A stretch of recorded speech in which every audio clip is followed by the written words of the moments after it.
Ní Mowe, àwọn agbébọn yabo ṣọ́ọ̀ṣì Sẹlẹ, wọ́n jí èèyàn méjì gbé lọ.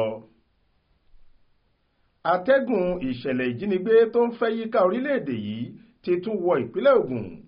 Àwọn agbébọn kan ni wọ́n yabo ṣọ́ọ̀ṣì ìjọ Sẹlẹ, Celestial Church of God, tó wà nílùú Mowe nítòsí ààlà ìpínlẹ̀ Ògùn àti Èkó, tí wọ́n sì jí méjì nínú àwọn olùjọ́sìn ṣọ́ọ̀ṣì náà gbé wọgbó. Tẹ́nikẹ́ni kò mọ̀ di bí a ṣe ń sọ yìí. Orúkọ àwọn tí wọ́n jí gbé ọ̀hún ni Ṣèyífúnmi Ọládàpọ̀ àti Abíọ́lá Olúbọ̀bóyè.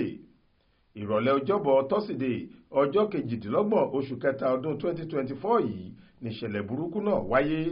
Nínú àlàyé ṣókí kan tí iléeṣẹ́ ọlọ́pàá ìpínlẹ̀ Ògùn gbé sójú òpó ayélujára wọn lọ́jọ́ Ẹtì Friday ọjọ́ 29 oṣù kẹta yìí, wọ́n ní àdúgbò kan tí wọ́n ń pè ní Orí Iyanrìn nílùú Mowe ní ṣọ́ọ̀ṣì Sẹ̀lẹ̀ náà wà.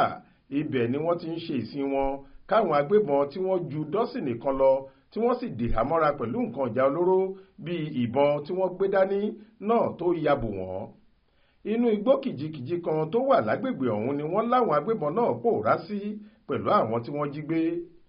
Ṣá o, kọmíṣánná ọlọ́pàá ìpínlẹ̀ Ògùn CP Abíọ́dún Alámùtú ti pàṣẹ pé káwọn ọlọ́pàá àtàwọn ọ̀tẹlẹ̀múyẹ́ gbogbo fọ́nká ságbègbè náà kí wọ́n sì wá àwọn amòòkùnṣìkà ẹ̀dá náà láwárí lójúnà àti dóòlà ẹ̀mí àwọn tí wọ́n jí gbé àti láti fìyà tó tọ́ jẹ àwọn tó jí wọn gbé. Faith Adébọ́lá ló ń jábọ̀ ròyìn fún iléeṣẹ́ tẹlifíṣàn Aláròyé online TV.